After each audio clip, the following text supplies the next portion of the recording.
Hello friends, आप सभी कैसे हैं। आज फिर आप लोग के लिए 20 क्वेश्चन बायोलॉजी में लेकर के हाजिर हूं और ये क्वेश्चन बहुत ही ज़्यादा इम्पोर्टेंट होगा आज का सेशन। तो कृपया कर इस सेशन को देखना ना भूलें और जो लोग अभी तक इस चैनल को सब्सक्राइब नहीं किए हैं प्लीज़ सब्सक्राइब कर लीजिए और हमारा हौसला बढ़ाइए इसी तरीके से, ताकि जो है अगर ज़्यादा से ज़्यादा आप लोग सब्सक्राइबर बढ़ाते हैं, व्यू बढ़ाते हैं, तो जल्द ही जो है आप लोग के लिए जो आप लोग का मांग है वन शॉट वीडियो का वो जल्द ही लेकर के आएंगे हम।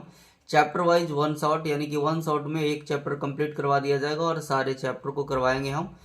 तो चलिए बढ़ते हैं आज की सेशन की ओर और शुरुआत करते हैं इस 2020 ऑब्जेक्टिव के सेशन को और देखते हैं पहला क्वेश्चन क्या है।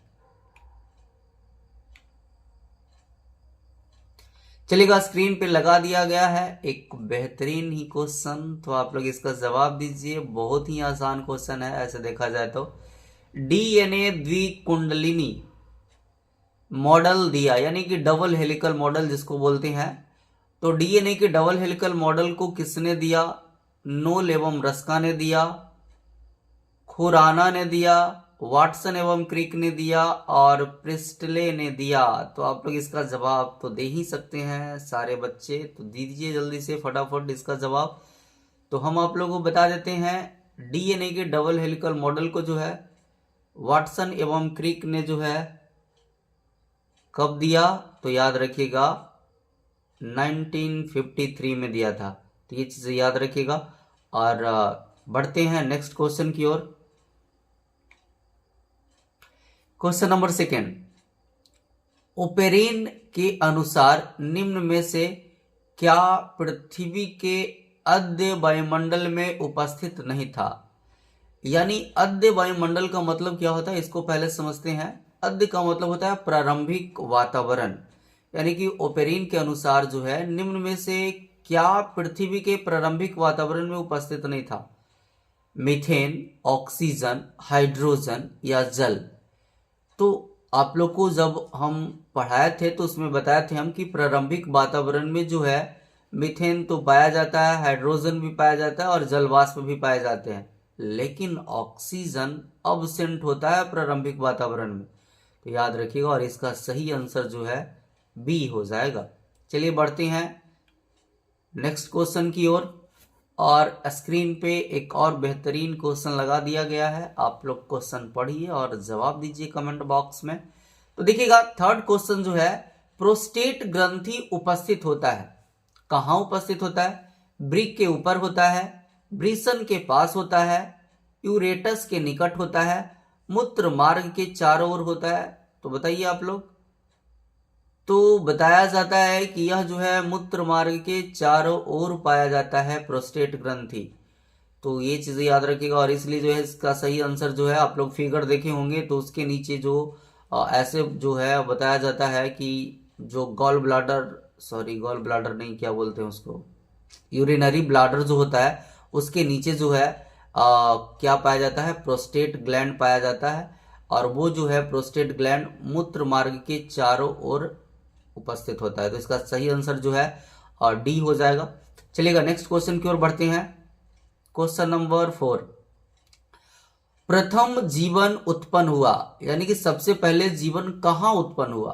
पृथ्वी पर हुआ, हवा में हुआ, जल में हुआ, उपरोक्त सभी। तो बताइए आप लोग। पृथ्वी पर तो हुआ ही, लेकिन पृथ्वी पर कहाँ हुआ, किसमें हुआ? तो याद रखिएगा सबसे पहले जो जीवों की उत्पत्ति जो है जल में हुआ था। इसका सही आंसर जो है जल होगा।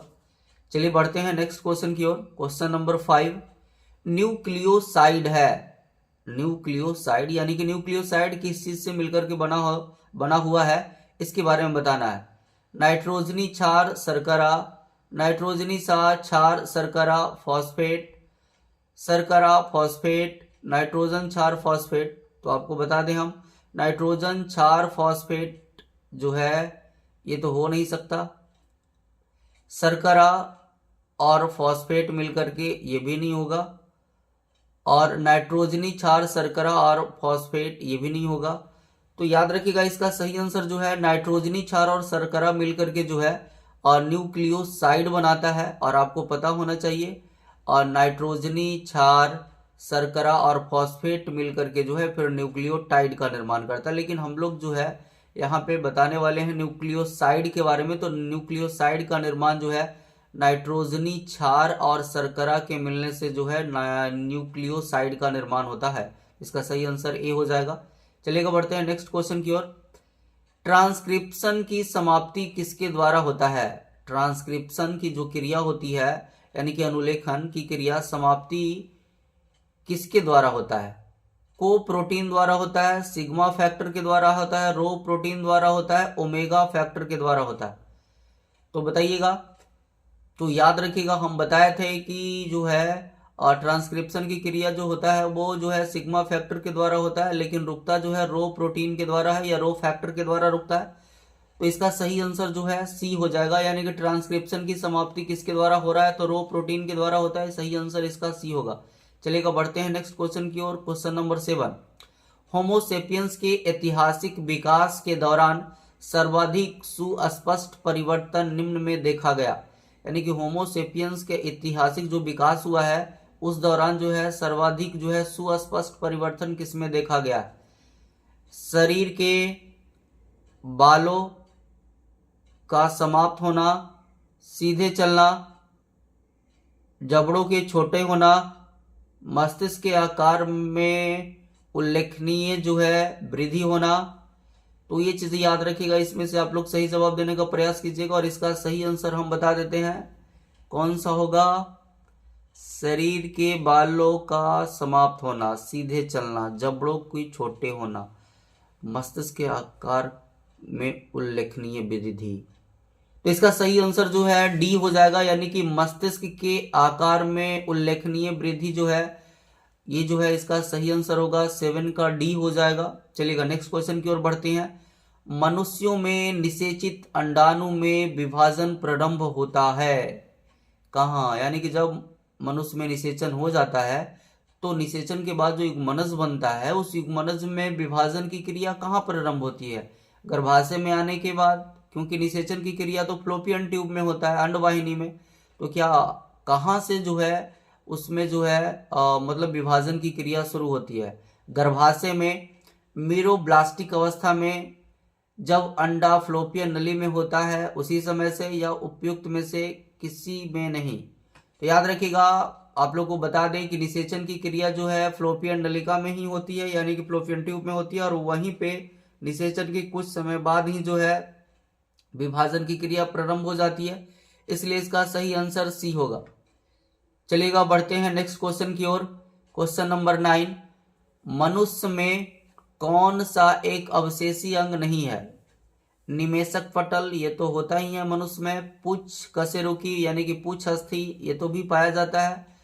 कृमि रूपी परिशेषिका, जिसको हम लोग क्या बोलते हैं? अपेंडिक्स बोलते हैं। और डी जो है नाखून है। तो आप लोग इन चारों में से बताइए मनुष्य में कौन एक अवशेषी अंग नहीं है? ऊपर वाला जो है हमें तो लग रहा है कि ये तीनों जो है मनुष्य में अवशेषी अंग के रूप में पाया जाता है, लेकिन नाखून जो है हम लोग का अवशेषी अंग नहीं है। यानी कि नाखून का यूज आज भी हम लोग करते हैं किसी न किसी रूप में, इसलिए जो है नाखून अवशेषी अंग के अंतर्गत नहीं आता है। चलिएगा बढ़ते हैं क्वेश्चन नंबर 10 की ओर। इनमें से कौन सा नाइट्रोजन बेस डीएनए में नहीं होता है?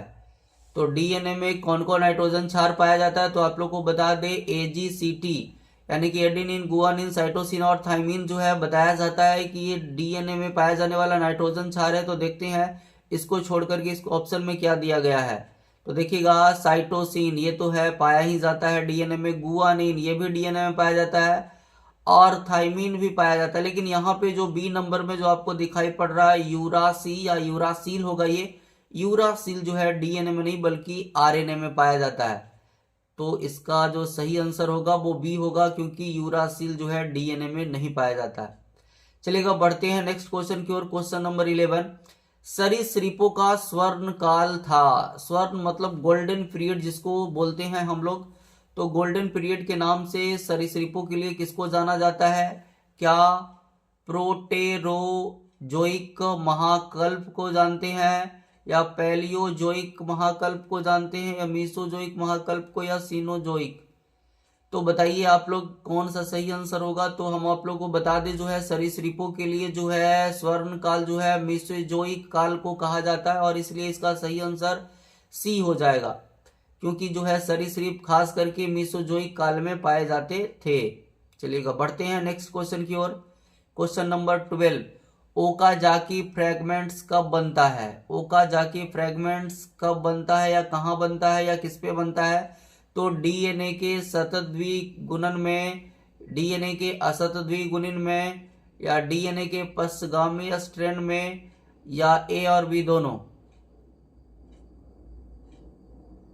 तो आप लोग को बता दें इसका जो सही आंसर होगा ये होगा डीएनए के पश्चगामी, यानी कि जिसको हम लोग क्या बोल देते हैं, एक होता है लीडिंग स्ट्रैंड और एक होता है लैगिंग स्ट्रैंड। तो पश्चगामी का मतलब होता है लैगिंग स्ट्रैंड, और उसी पर जो है ओकाजाकी फ्रैगमेंट बनता है।